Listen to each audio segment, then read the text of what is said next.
चलिए, आज़ादी के जश्न के इस खास मौके पर राजधानी भोपाल में रविंद्र भवन में मध्य प्रदेश के मुख्यमंत्री डॉक्टर मोहन यादव पहुंच चुके हैं। लाइव तस्वीरें रविंद्र भवन भोपाल से। अतिथिगण, पुनः स्वागत और अभिनंदन आप सभी का।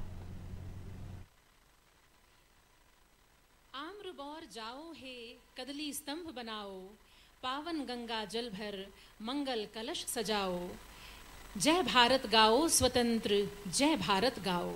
जी हाँ, भारत की जय जयकार का दिन है स्वतंत्रता दिवस, हमारी आज़ादी का महापर्व है ये।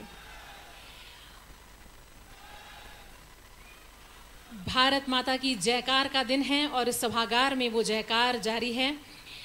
उन अमर बलिदानियों को नमन करने का दिन है जिन्होंने भारत के भाग्य में आज़ादी का सौभाग्य लिखा। इसके साथ ही 100 साल के आज़ाद भारत के लिए सपने देखने और संकल्प लेने का शुभ मुहूर्त है ये। इस पावन अवसर की आप सभी को एक बार पुनः अनंत शुभकामनाएं।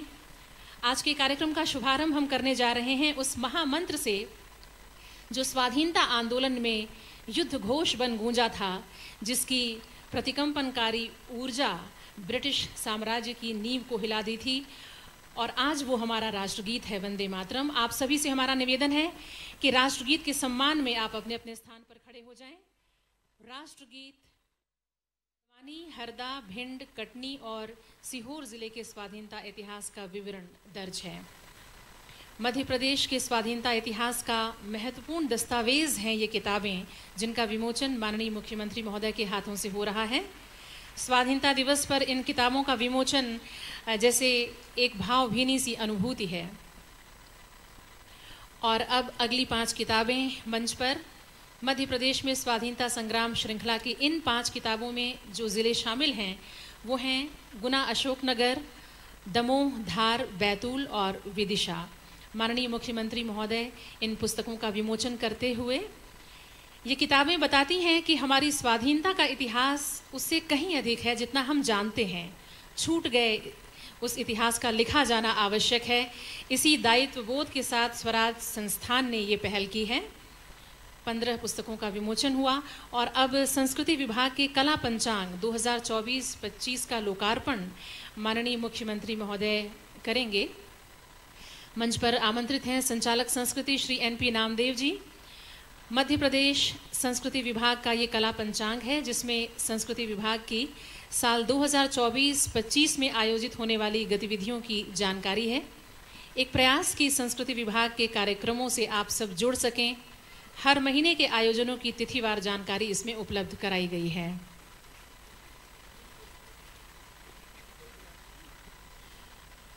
आज इस अवसर पर एक और पुस्तक का विमोचन माननीय मुख्यमंत्री महोदय करेंगे, अखंड भारत।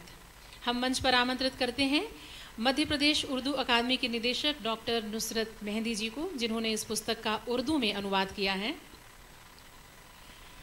इस पुस्तक के मूल लेखक हैं श्री सदानंद सप्रे। अखंड भारत, भारत की एकता और अखंडता पर जोर देती हुई पुस्तक है। विविधताओं के देश भारत को उसकी एकता ही महान और शक्तिशाली बनाती है। विभिन्न भाषाओं और समुदायों में एकता का ये संदेश पहुँचे, इसी उद्देश्य से उर्दू में इसका अनुवाद किया गया है।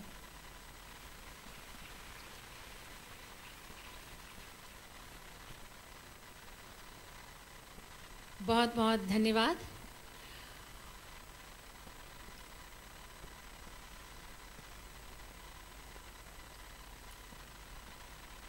और अब हम अत्यंत आदर के साथ माननीय मुख्यमंत्री डॉक्टर मोहन यादव जी से निवेदन करते हैं कि वे आज इस अवसर पर अपना उद्बोधन दें।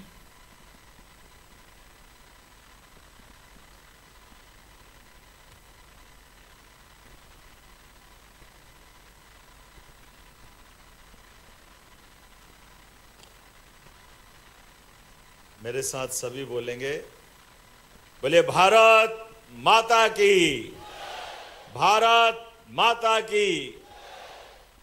आज स्वतंत्रता दिवस के अवसर पर संस्कृति मंत्रालय द्वारा आयोजित आज़ादी के महापर्व के कार्यक्रम में हम सब एक बार जोरदार अभिनंदन करें हमारे अपने इस कार्यक्रम के संस्कृति मंत्रालय का जोरदार ताली बजा करके, जो मन का भाव है अभी इस कार्यक्रम में हमारी अपनी बहुत अच्छी गायिका पलक मुछाल अपना प्रस्तुतिकरण देगी, लेकिन इसके पहले अभी जिन किताबों का विमोचन हुआ है, सच मानो ये बहुत बड़ा दस्तावेजीकरण है। इस हम सब जैसे अपने अपने ज़िले से कोई न कोई ज़िले से हम आते होंगे, लेकिन हमारे ज़िले में आज़ादी की ललक लगाए कितने लोगों ने अपने प्राणों का उत्सर्ग दिया, कितने ही भूले बिसरे लोग बड़ा बड़ा योगदान देके चले गए। काल के प्रवाह में उनको कोई याद न करे, लेकिन हम अगर एक बार उनका रिकॉर्ड बना देते हैं तो ये रिकॉर्ड सारी जिंदगी काम आएगा। हमारे लिए कितना सौभाग्य की बात है। आप अंदाज लगा लो अपने इस देश की माटी पर कि हम अपने, कभी कभी बोलने में थोड़ा सा अटपटा लगेगा, ये आज़ादी की कीमत कैसे चुकाई है। अपन केवल 1000 साल के 4-5 उदाहरण पकड़ो तो आपको ध्यान में आएगा। पहला हमारा शासक पृथ्वीराज सिंह चौहान, जो देश के अंदर किसी कारण से 17 बार दुश्मन को छोड़ता है और 18वीं बार जब पकड़ में आता है मोहम्मद गौरी की, और मोहम्मद गौरी ने जो उनके साथ बुरा बर्ताव किया, लेकिन मुझे इस बात का गर्व है पृथ्वीराज सिंह चौहान ने भी आंखों से अंधे होने के बाद भी उसको उसके घर में मार करके जो दिखाया, यह हमारा अपना भारत का उज्जवल इतिहास का पहला उदाहरण बनता है। ऐसे एक नहीं, भारत मां के सपूतों की लंबी मालिका है रानी दुर्गावती, जिनका 500वां ये जन्मोत्सव चल रहा है। एक महिला शासिका, अकबर, बाज बहादुर, मुगल, पठान, जिससे चाहो लड़ने के लिए तैयार, और एक बार नहीं, 2 बार नहीं, 3 बार नहीं, 50-50 युद्ध अपने बलबूते पे जीत के दिखा करके हमारे सारे भारतीयों के लिए सदैव आकर्षण का केंद्र रही है। और 51वां युद्ध कोई कारण से, जब नया हमारे लिए सबक भी है ये कि नवीन तकनीक का उपयोग समय के साथ हर देश को, हर प्रदेश को और हर एक व्यक्ति को करना चाहिए। काल के प्रवाह में हमारे द्वारा उस बीते समय में नवीन तकनीक का जो उपयोग नहीं किया, लेकिन भारत के लोग अपनी गर्दन तो तुरंत कटवाने के लिए तैयार रहे, खून की नदी बहाने के लिए तैयार रहे, लेकिन दुर्भाग्य से तकनीक में मारे गए। और तकनीक का दुष्परिणाम आया कि तोप आई। अकबर की सेना 3-3 बार हारी, लेकिन चौथी बार जब सेना लेकर आए तो तोप लेकर के आए, और तोप के प्रयोग से जब पहला युद्ध दिन में लड़ते लड़ते रानी दुर्गावती अपना युद्ध तो निकाल के ले गई, लेकिन रात के समय उनने अपने बाकी लोगों से कहा है कि ये युद्ध हमारा शाम के समय जो बंद होने का नियम, इसको बदलने की जरूरत है। ये देखिए, बनी बनाई व्यवस्थाओं को तोड़ने की आदत डालने की ये रानी दुर्गावती ने बताया है कि दुश्मन चालाक है, वो तोप का प्रयोग कर रहा है, हमारे पास भाले, बर्छी, दूसरा इंतजाम है, लेकिन ये दुश्मन अगर रात को, अभी नीचे तोप है इनकी, अगर ये ऊपर चट्टान पे पहुंचा देंगे, पहाड़ पे पहुंचा देंगे, तो इनसे लड़ना मुश्किल होगा। तो रात में आक्रमण करो, रात में निपटेंगे इनसे। लेकिन जो जैसा हमारा भारतीय लोगों का थोड़ा स्वभाव है, अरे महारानी आप कौन सा युद्ध हारी, 50-50 युद्ध आप जीते हैं, कोई दुनिया की ताकत, आप तो साक्षात दुर्गा हैं, आप कहाँ चक्कर में पड़ गई, ये क्या खेत की मूली, 3-3 बार आपने हरा के भेजा। उनको उनके सारे सुझाव को एक तरफ रखते हुए तथाकथित लोगों ने जो आलसीपन का शिकार थे, उन्होंने लापरवाही की। और सुबह रानी ने जब युद्ध की शंख बजाने के पहले घोषणा करते हुए हालात देखे, तो रानी ने देखा माहौल बनते हुए कि भाई ये युद्ध में अब तोपें ऊपर पहुंच गई, युद्ध का परिणाम क्या होगा, रानी ने पहले आकलन कर लिया। और आकलन करने के बाद उनने अपने सारे सेना नायकों से कहा कि आप युद्ध ऐसे ऐसे लड़िए, और साथ में अंगरक्षक से कहा कि याद रखना ये दुर्गावती है, जीते जी इस युद्ध में लड़ती रहेगी, और किसी कारण से मेरे शरीर के साथ अगर कोई युद्ध की ऐसी स्थिति बनती है कि मैं घायल हो जाऊं, तो याद रखना ये कटार दे रही हूं, ये कटार से मेरा प्राणांत कर देना, मेरे को जीते जी कोई पकड़ नहीं पाए, मैं अपने इस शरीर को, परमात्मा का शरीर है, वीर गति को प्राप्त हो जाऊंगी, लेकिन दुश्मन के हाथ में नहीं पकड़ूंगी। यह दुर्गावती जी का चरित्र था। लेकिन जैसे मैंने पहले कहा कि तकनीक के अभाव में तोप के बदले में हमारे यहाँ तोप नहीं है। दूसरा, थोड़ा आलसपन का जो स्वभाव था उसका दुष्परिणाम रहा। युद्ध हुआ, एक तीर रानी की आंख में लगा, दूसरा तीर से आते बाहर आ गई। रानी ने अपने सहायक से कहा कि तुमको मैंने कुछ कहा था। वो बेचारा रानी दुर्गावती के प्रति भयंकर विश्वस्त सैनिक था। उसने कहा आप मां स्वरूपा हो, मैं ऐसी स्थिति में आप पे तलवार या आप पे खंजर कैसे भोग सकता हूं। रानी ने कड़कते हुए कहा कि तुमसे जितना कहा था करो। लेकिन वो जब उसके बाद भी नहीं माना तो अपने हाथ से खुद का प्राणांत करने का अगर गौरव किसी ने दिया तो रानी दुर्गावती ने दिया। हमें इस बात का गर्व है। आजादी का पर्व अगर मना रहे हैं तो ऐसे सारे वीर सपूतों को याद रखने की जरूरत है। कहां झांसी की रानी को हम याद करते हैं, खूब लड़ी मर्दानी, वो तो झांसी वाली रानी है। हमको झांसी की रानी को भी याद करना, और हमारे चंद्रशेखर आजाद जिनने अपने रिवाल्वर से जीते जी, वो रानी दुर्गावती का बलिदान, इधर चंद्रशेखर आजाद का बलिदान।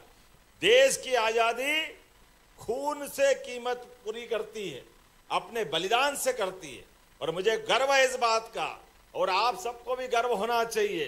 बदलते दौर में यशस्वी प्रधानमंत्री के नेतृत्व में देश आगे बढ़ रहा है। नरेंद्र मोदी जी के नेतृत्व में हमें इस बात का गर्व है। नरेंद्र मोदी जी का नेतृत्व मैं केवल इसलिए नहीं कर रहा हूं कि वह हमारे प्रधानमंत्री है, वह हमारे अपने दल के हैं। मैं इसलिए कर रहा हूं, 1000 साल के बाद ऐसा पहली बार हो रहा है जब देश के दुश्मनों को घर में भी मार रहे हैं, वो दुश्मन के घर में छिपे दुश्मन के घर में जाके मार रहे हैं।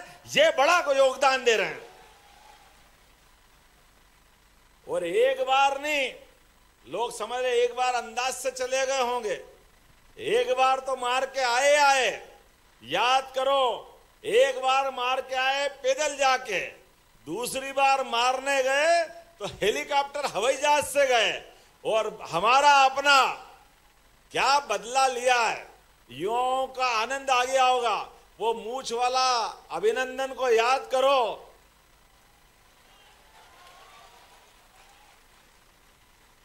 क्या सीन था, आनंद आ गया देख देख करके। परमात्मा करे ऐसा सीन सदैव दिखता रहे।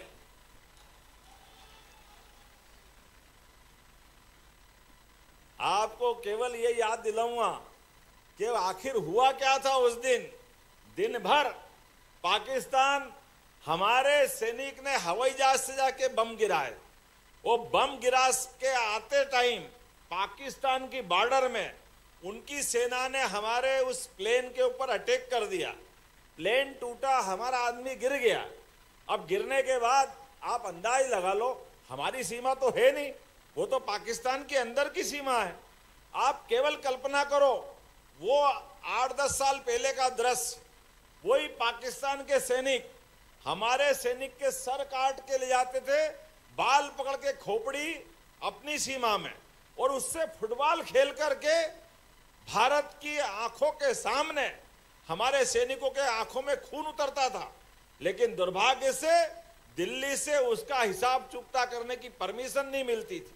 सैनिक अपने हाथ, अपनी मुट्ठियां बांध करके बदला लेने के लिए तड़पते थे। लेकिन उनकी इस भाव को भूल करके हम जरा बात करके मामला सुलझाएंगे, बात करके मामला सुलझाएंगे, उनके खून को पानी समझते थे। लेकिन ये नरेंद्र मोदी जी का जमाना था। हमारे व्यक्ति ने जा करके एक बार मैदान में जाके मारा, दूसरी बार हवाई जहाज से जाके मारा, और जब गिरा दिया, हमारा अभिनंदन पकड़ा गया, तो पाकिस्तान ने कहा कि आपका सैनिक हमारी सीमा के अंदर आ गया है, इसलिए हम इस सैनिक के साथ वो व्यवहार करेंगे जो दुश्मन के साथ करेंगे। दिल्ली से खबर गई नरेंद्र मोदी जी की तरफ से, सावधान, तुम्हारे आदमी ने हमारी सीमा के अंदर आकर के हमारे लोगों को सोए हुए सैनिकों पे गोलियां चलाकर उनकी हत्याएं की, अपराध जघन्य हुआ है। और हमने पूछा कि ये आपके आदमी है, तो आप कह रहे हो हमारे आदमी नहीं है, ये तो कोई और है, आतंकवादी है। इस बात को पकड़ के मोदी जी ने क्या जवाब दिया? उन्होंने कहा जैसे तुम्हारे आदमी ने हमारी सीमा पे आकर के आतंकवादी हमला कर दिया, अब वो हमने उनको लोकेट कर लिया, वो तुम्हारी सीमा में छिप के बैठे हैं, वो हमारे आदमी को मार गए, हम तुम्हारे आदमी को मार रहे हैं। तुम्हारी फौज अब बीच में कहां गई? तुम्हारी फौज ने अब हमारे आदमी को पकड़ लिया, तो याद रखना, ये हमारा आदमी पे अगर एक भी हाथ लगाया, 1000 लोगों को आज ही हमारी फौज मारने के लिए निकल पड़ेगी। सारी जवाबदारी तुम्हारी होगी। दुनिया की कोई ताकत हमको बदला लेने से नहीं रोकेगी। यह होना चाहिए हिम्मत, और यह होना चाहिए बहादुरी, और यह देश के प्रधानमंत्री पद को गौरवान्वित करने वाली घटना है। दिन भर पाकिस्तान दिखाता रहा, अरे कोई बात नहीं कर लो तो एक बार टेलीफोन पे ही बात कर लो। अरे आप एक बार कोई ना कोई ऐसे ही बात कर लो, सॉरी बोल दो, न कुछ नहीं बात करेंगे। वो दिन भर चाय पिलाते रहिए, बिस्किट खिलाते रहिए, और आप सब हम गवाह इस बात के कि शाम के समय बगैर बात करे धन्यवाद अभिनंदन से किया। भैया अभिनंदन, तुम्हारा भी अभिनंदन और तुम्हारे देश का भी अभिनंदन। हमें गर्व है कि हमको हमारे ऐसे नेतृत्वकर्ता मिले हैं। मेरी अपनी ओर से आजादी के इस पर्व की आप सबको शुभकामना, बधाई, बहुत बहुत धन्यवाद। बहुत ही प्रेरणादायक उद्बोधन माननीय मुख्यमंत्री महोदय का, बहुत बहुत धन्यवाद।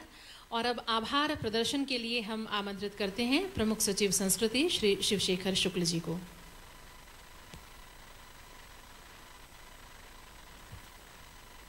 आज़ादी के इस महान पर्व पर बड़ी कृपापूर्वक पधारे हुए इस कार्यक्रम की शोभा बढ़ाते हुए हमारे माननीय मुख्यमंत्री जी, मैं उनका हृदय से आभार व्यक्त करता हूं इस कार्यक्रम में 4 चांद लगाने के लिए और इतना अच्छा उद्बोधन देकर के हम सब का उत्साह बढ़ाने के लिए। हमारे संस्कृति मंत्री जी का मैं बड़ा आभारी हूं, जो बहुत लंबी यात्रा करके खंडवा से आज पहुंचे इस कार्यक्रम में सम्मिलित होने के लिए। हमेशा हमें उनका कुशल मार्गदर्शन मिलता रहता है। और आप सभी लोग जो इतनी बड़ी संख्या में यहाँ पर इस कार्यक्रम आयोजन को देखने के लिए आए हैं, मैं सबका धन्यवाद करता हूँ।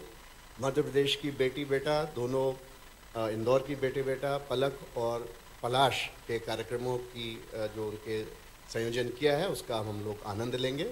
आप सबका बहुत बहुत हार्दिक आभार, अभिनंदन।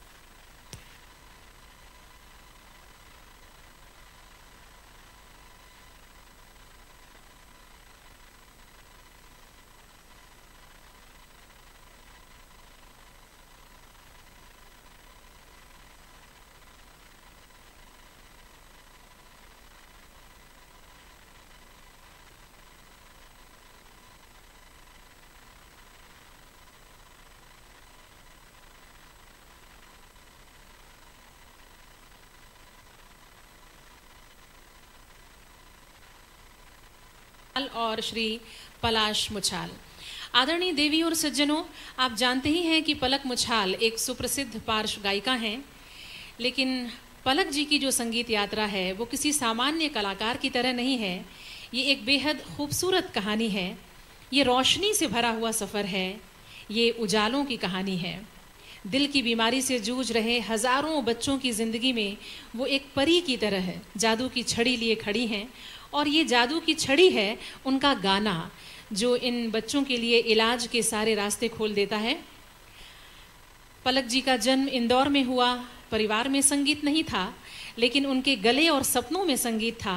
सो गायकी का भरपूर प्रशिक्षण लिया और फिल्मी दुनिया में कदम रखा। फिल्म आशिकी 2, एक था टाइगर, प्रेम रतन धन पायो और MS धोनी जैसी अनेक फिल्मों में आपने यादगार गीत गाए। लापता, चाहूँ मैं या ना, मेरी आशिकी बस तुम हो, प्रेम रतन धन पायो, जुम्मे की रात है, ऐसे अनगिनत गीत हैं जो पलक जी की सफलता की कहानी कहते हैं। देश दुनिया के अनेक प्रतिष्ठित मंचों पर आपने प्रस्तुतियां दी हैं। यहाँ हम विशेष रूप से बताना चाहेंगे कि पलक जी को लंदन के रॉयल एल्बर्ट हॉल में प्रस्तुति देने का गौरव भी प्राप्त है। पलक मुछाल बचपन से गा रही हैं और ये गाना केवल शौक नहीं है, एक महान उद्देश्य के लिए भी रहा है। 1999 में जब कारगिल युद्ध छिड़ा तो इस युद्ध में शहीद हुए जवानों के परिवारों की सहायता के लिए 7 साल की नन्ही पलक ने गाकर 25,000 रुपये एकत्रित किए और फिर उसके बाद दिल के मरीज बच्चों की सहायता के लिए गाकर पैसे जुटाने का अभियान चल पड़ा। दिल से दिल तक उनका एक मिशन है जो कहता है कि ज़िंदगी वो है जो काम आए किसी के, वरना तो इसे जैसे गुजारोगे गुजर जाएगी। पलक जी के इस मिशन में उनके भाई श्री पलाश मुछाल भी शामिल रहे हैं। हम आपको बता दें कि पलाश जी एक संगीत निर्देशक और फिल्म निर्माता हैं। फिल्म ढिशक्याऊं, भूतनाथ रिटर्न्स जैसी कई फिल्मों में उन्होंने संगीत दिया है। आज भाई बहन की ये जोड़ी हमारे बीच है। चूँकि मध्य प्रदेश से, इंदौर से इन दोनों कलाकारों का संबंध है, तो हम उसी आत्मीयता और अपनेपन के साथ उन्हें आवाज़ देते हैं। ज़ोरदार तालियों से स्वागत कीजिए इन कलाकारों का, सुश्री पलक मुछाल और श्री पलाश Muchhal.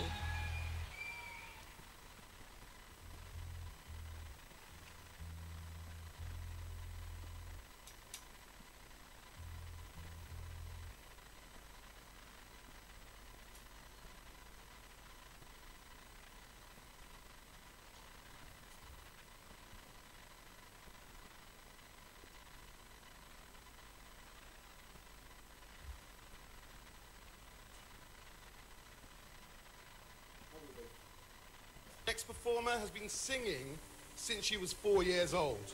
She's been singing since the age of 4-5. के बाद हिट दे जा रहे हैं ये लोग।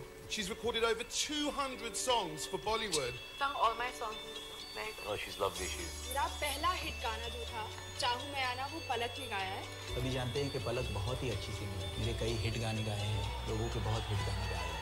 With her money, about a week ago, she has done 800 surgeries, pediatric heart surgeries. पलक की जो बेफिक्र होकर गाती है ताकि कुछ लोग बेहिसाब जिंदगी जी सकें। कला और कलाकार के समर्पण का सबसे नायाब उदाहरण है बहुत ही सफल गायिका Palak Muchhal.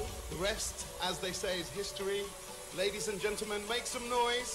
Show your appreciation for the one and only Palak Muchal.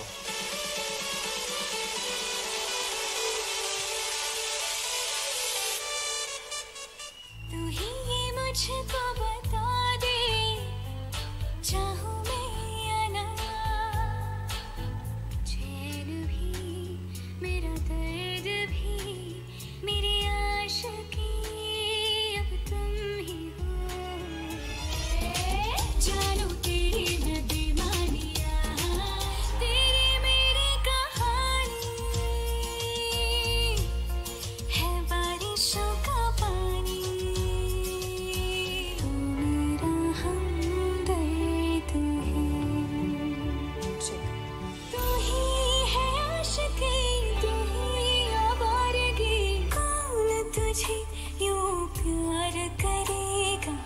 जैसे मैं करती हूँ, हाँ तुझ में ही गुम है, तुझ में ही खोए, अब दिल से तेरे जाना कहाँ।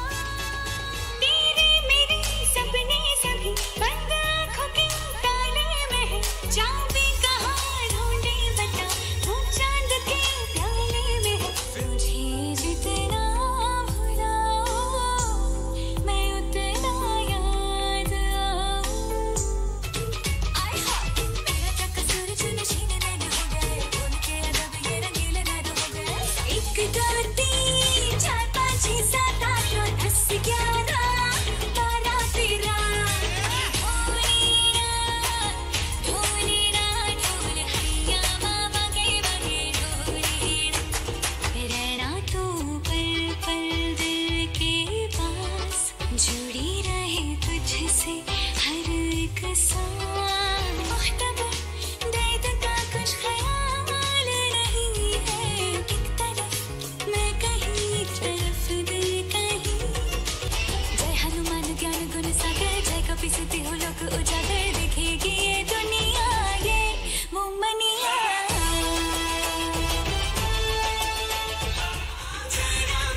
रतन धन पायो मैंने,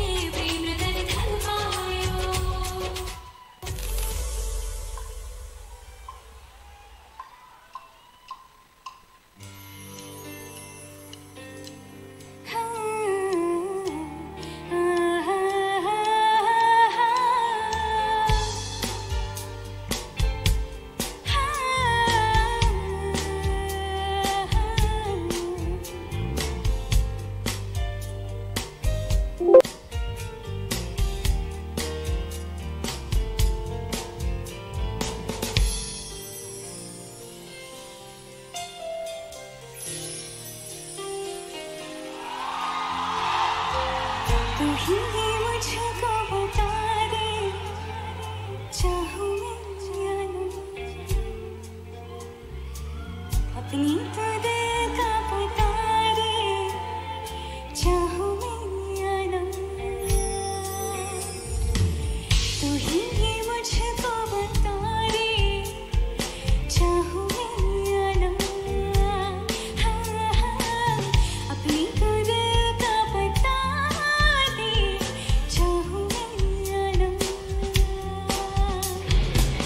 इतना बता दो तुझको, चाहत में अपनी मुझको यूं तो नहीं इख्तियार, फिर भी ये सोचा दिल ने, अब जो लगा हूँ मिली, पूछूं तुझे एक बार, तू ही ये मुझको बता दे, चाहूं मैं या ना, अपनी तो दिल का बता दे, चाहूं मैं या ना। कैसे हैं आप भोपाल? कमाल, सबके हाथ ऊपर।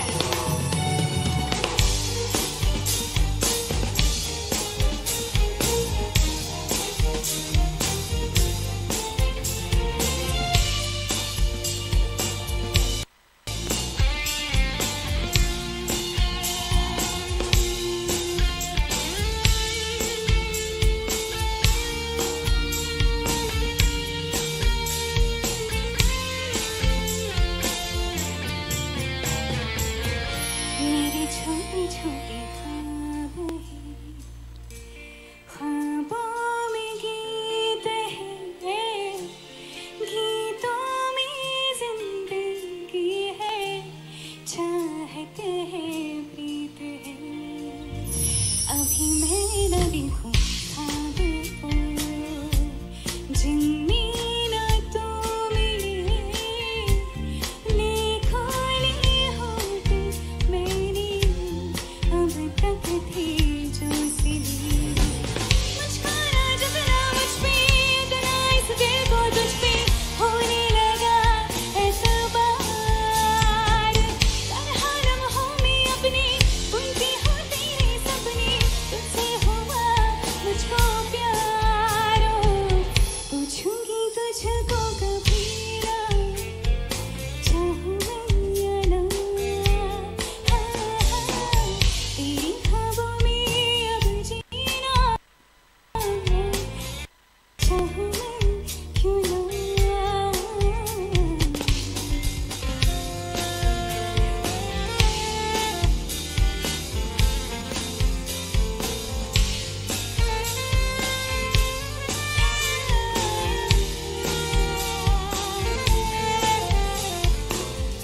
तू ही ये मुझको बता दे, चाहूं मैं या ना।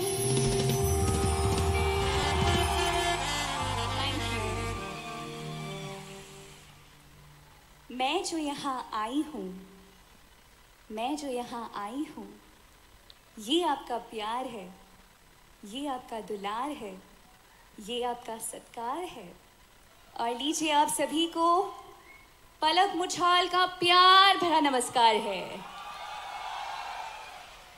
माननीय मुख्यमंत्री जी को मैं सादर प्रणाम करती हूँ। माफ़ी चाहूँगी मैं स्टेज पर नहीं आ पाई, मेरा रियाज चल रहा था, जब तक मैं आई आप उतर चुके थे, और बाकी